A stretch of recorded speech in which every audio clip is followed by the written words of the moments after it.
so happy we alive. Good evening and welcome to Louisville Late Night.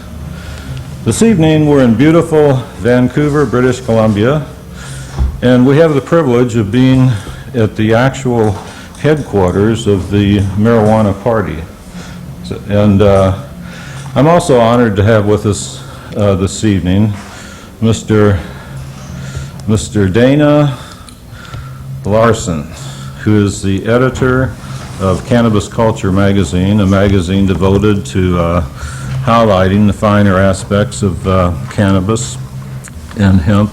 And without further ado, let's get right into meeting Dana and finding out what's going on here in British Columbia. Dana. Well, hello. Good to be on your show, and thanks for having me here. And so what's going on up here in British Columbia? A lot of good things are going on, and some bad things are going on too, but we're all very busy trying to legalize and promote our favorite herb, of course, and there's a lot of things going on. We got DEA agents coming up here trying to tell our cops that they got to bust more marijuana smokers, and we've got a lot of activists and big rallies coming up, and all kinds of positive things happening. You're saying U.S. federal agents are interfering with Canada's yes, indeed. They talk, the RCMP, Canadian Police Force, is really in many ways a patsy for the American police, the American government. We recently had some DEA agents setting up offices in Vancouver and working with the RCMP to bust Vancouver marijuana growers and marijuana traders and smugglers, and this is all very bad. British Columbians and Canadians don't want American police in our country. We want our country to be governed and policed by Canadians, not by this American influence. And America really exports this drug war all around the world, and Canada is just one more client nation that's, the victim of American oppression. And but I thought things were better up here in British Columbia. Well, things are a lot better here than compared to anywhere in the U.S., that's for sure. I mean, if you're walking down the street in Vancouver and you're smoking a joint, a police officer will stop you and take it away and maybe search you, but you're unlikely to be charged or taken away to jail unless the officer's having a bad day or you give him some bad attitude. But at the same time, there's many grow-ops in Vancouver and in British Columbia, but the police are also out there busting them every single day.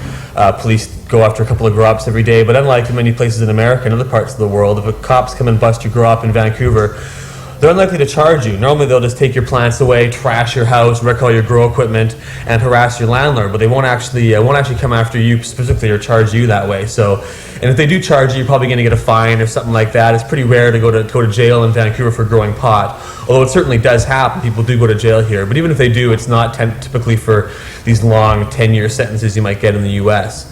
But even though we have one law all across Canada, it really varies from province to province as to how it's enforced. So what you get is, what happens in Vancouver is very different than other parts of Canada. If you're in Toronto and you get busted for growing or for possession, you're more likely to get charged and go to jail than you are in Vancouver. So it really varies across the country. Well, Vancouver is kind of getting a worldwide reputation now for excellent herb, isn't it not so? Well, that's true, and it's partly because we do have great pot, and also partly because we have so much pot per capita. I mean, although places in the States might grow more pot than BC, we grow so much per person that we can afford to export our marijuana down to the States, which gives BC Bud an international reputation, especially in the States. But actually, BC's been a major pot growing region for decades. Really? The history of BC marijuana scene really started during the Vietnam War, when a lot of American expatriates who didn't want to be drafted for Vietnam fled the country and came up to Canada, and a lot of them settled in BC. We have a lot of open space here and a lot of open areas.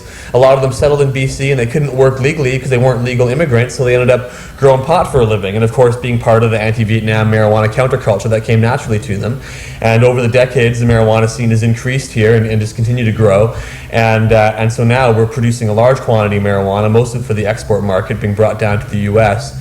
And yet I have to say that even though we grow a lot of pot, even though our pot's really good, some of the stuff about BC Bud is kind of inaccurate in the sense that more pot's coming over the Mexican border into the States by far than anything coming in across Canada. BC Bud accounts for 1 or 2% of the pot coming in across the border compared to the seizures at the Mexican border. Oh, really? So, but our pot's higher quality than the Mexican pot is, and it's grown indoors normally. It's hydroponic, it's tighter buds. Mexican pot's a bit swaggier and whatnot, but nevertheless, although we're bringing a lot of pot in per capita, really it's exaggerated to a certain extent how much BC bud's getting down into the States compared to pot coming in from Mexico, or for that matter, pot produced domestically. And I wouldn't be surprised if some of what's called BC bud on the streets of California is in fact not BC bud at all, but simply called that. Just like when you buy pot on the streets of BC, they call it skunk. But it's not all skunk genetic pool. They just call it skunk because that's a typical name for good pot. So I think in the same way, a lot of BC bud might actually not be from BC at all. But nevertheless, we do have a lot of pot here, probably the world's most active marijuana movement, and a definite, very strong cannabis culture in British Columbia. All right, tell me a little bit about the marijuana party, if you don't mind. Well, there's a few different marijuana parties in Canada. There's the federal Canadian marijuana party, there's the provincial BC marijuana party, and we're just instituting the municipal Vancouver marijuana party right now.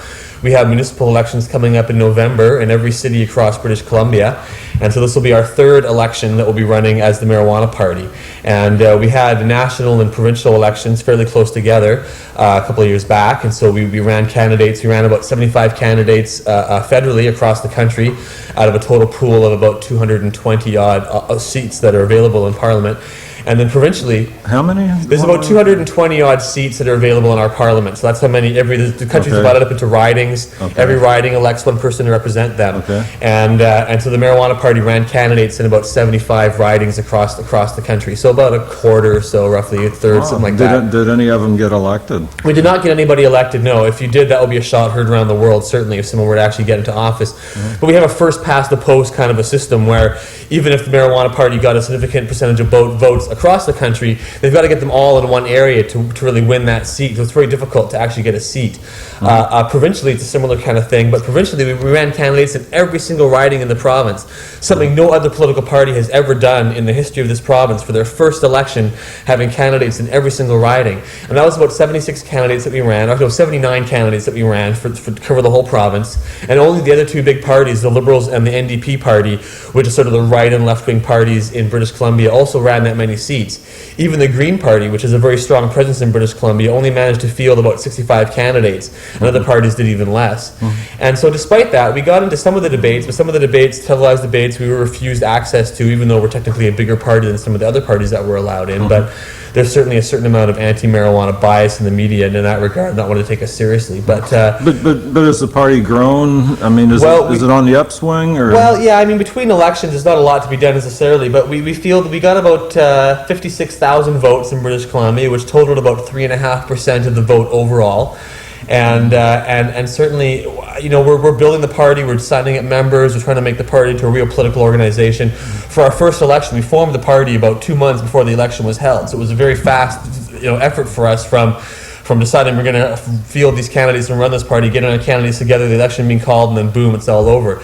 So we have 4 years now until the next election in British Columbia, and so our focus is really on the municipal elections right now, getting the city elections in Vancouver and Victoria and whatnot. Is the platform of the party to decriminalize marijuana more like Amsterdam or Netherlands? Or I don't really like the Amsterdam model. The Amsterdam model works well when you're a small country that's trying to do what you can, but you're surrounded by countries that oppose you. But there's a lot of problems with the Amsterdam model, though it's certainly better than what we have now in Canada, than what they have in the U.S. But I'd rather see a much more open system. People still get busted for growing pot in Amsterdam. And when a coffee shop buys marijuana, it's illegal for them to buy that pot. It's only legal for them to sell it.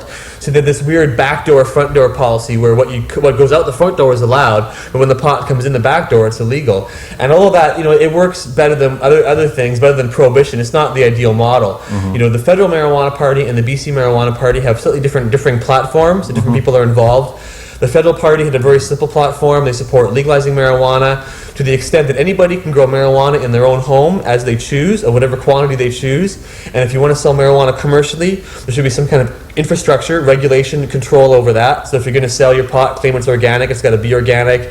You can't spray dangerous pesticides on your marijuana before you sell it. Mm-hmm. Other than that, I don't see any more need for regulation of marijuana than I do of apples. They're both equally dangerous. They're equally, natural products. They should be regulated equally. So that was the federal marijuana party's platform, with a very simple, specific focus on marijuana. For the BC marijuana party, we adopted a more libertarian-oriented platform.